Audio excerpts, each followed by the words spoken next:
பள்ளி பருவங்கள்ல அதிகமா விரும்பி சாப்பிட்ட தின்பண்டத்துல கடல உருண்டையும் ஒண்ணு. காஞ்ச நிலக்கடலையை உரிச்சு அதை மணல்ல வறுத்து வெள்ளத்தை பதமா பாவா காய்ச்சி வறுத்த கடலை அதுல சேர்த்து கடல உருண்டை செஞ்சு கொடுத்தாங்க. அதை சாப்பிடும்போது பள்ளி பருவத்துல காக்கா கடி கடிச்சு பகிர்ந்துகிட்ட ஞாபகம் வந்தது.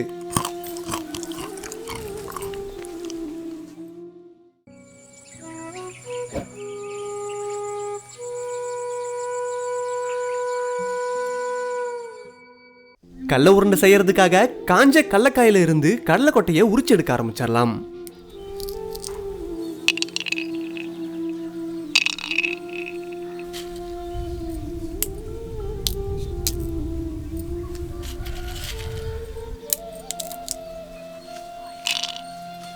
கிட்டத்தட்ட 1 கிலோ கடலக்கொட்டையை உரிச்சு எடுத்துக்கிட்டாச்சு.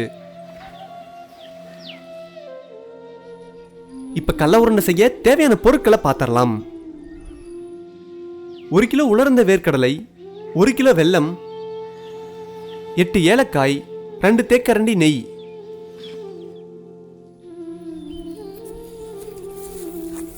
கடல உருண்டைக்காக கடலக்கொட்டையை நல்லா வறுத்து எடுக்க போறோம். வறுக்கிறதுக்காக ஒரு சட்டியில கொஞ்சம் மணலை சேர்த்து சூடு பண்ண ஆரம்பிச்சிடலாம். மணல் நல்லா சூடானதும் கடலக்கொட்டையை மணல்ல சேர்த்து வறுக்க ஆரம்பிச்சிடலாம்.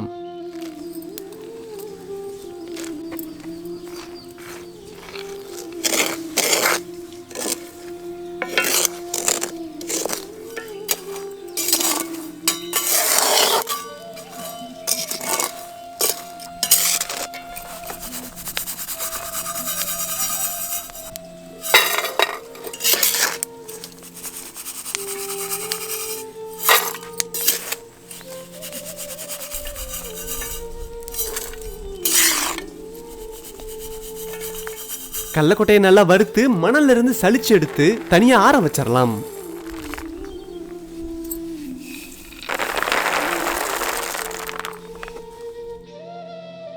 கடலக்கொட்டை நல்லா ஆறிடுச்சு. இப்ப கடலக்கொட்டை மேல இருக்க தொழும்பு எல்லாத்தையும் சுத்தமா பிரிச்சு எடுக்க ஆரம்பிச்சிடலாம்.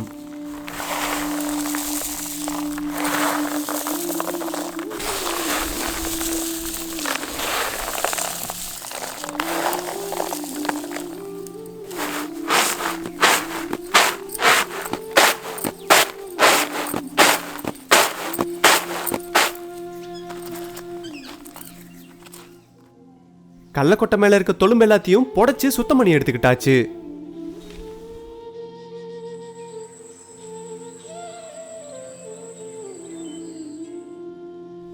இப்ப நம்ம எடுத்து வச்சிருந்த ஏலக்காயை அம்மியில வச்சு நசுக்கி எடுத்துக்கலாம்.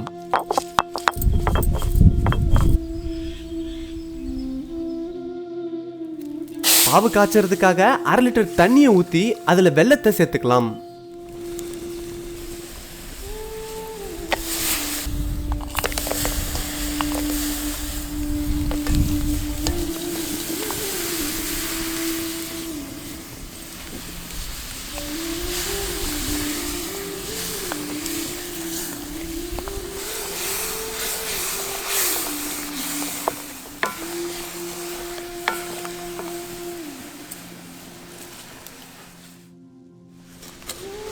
நம்ம சேர்த்த வெள்ளை எல்லாம் நல்லா கரைஞ்சி பாவு கொதிக்க ஆரம்பிச்சிருச்சு. கடல முட்டாயை கொட்டி ஆற வைக்கிறதுக்காக ஒரு தட்டத்துல நெய்யை தடவி வச்சிடலாம்.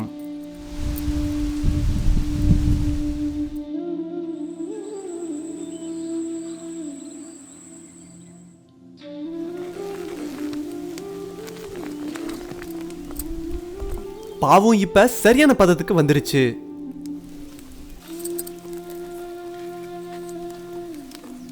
பாவு இந்த மாதிரி உடைஞ்சாதான் கடல மிட்டாய் செய்ய சரியான பதத்துக்கு வந்ததா அர்த்தம். இப்ப நம்ம சுத்தம் பண்ணி வச்சிருந்த கடலக்கொட்டையை இதுல சேர்த்து நல்லா கலக்க ஆரம்பிச்சிடலாம்.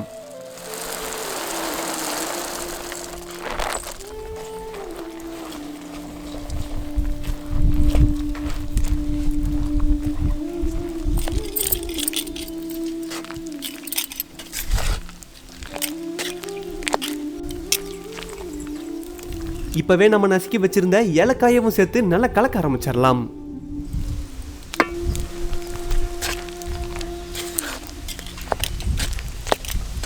இப்ப கடலை மிட்டாய் கெட்டியாகிறதுக்குள்ள நெய் தடவி வச்சிருந்த தட்டத்துல பரப்பி விட்டுறலாம்.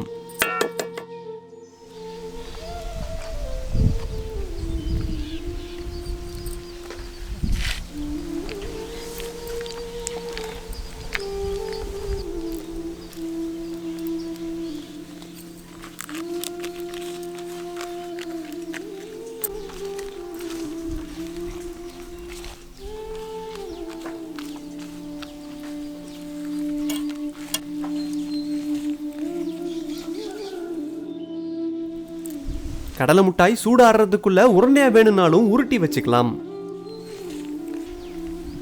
சின்ன வயசுல பள்ளிக்கூடம் போகும்போது இந்த மாதிரி கடலை உருண்டைகளை அதிகமாவே விரும்பி சாப்பிட்டு இருக்கோம். இப்ப தட்டத்துல கொட்டி வச்சிருந்த கடலை மிட்டாயை சின்ன சின்ன சதுரங்களா வெட்டி எடுத்துக்கலாம். கடலை மிட்டாய் நல்லா காஞ்சதுக்கு அப்புறம் அதை வெட்ட முடியாது.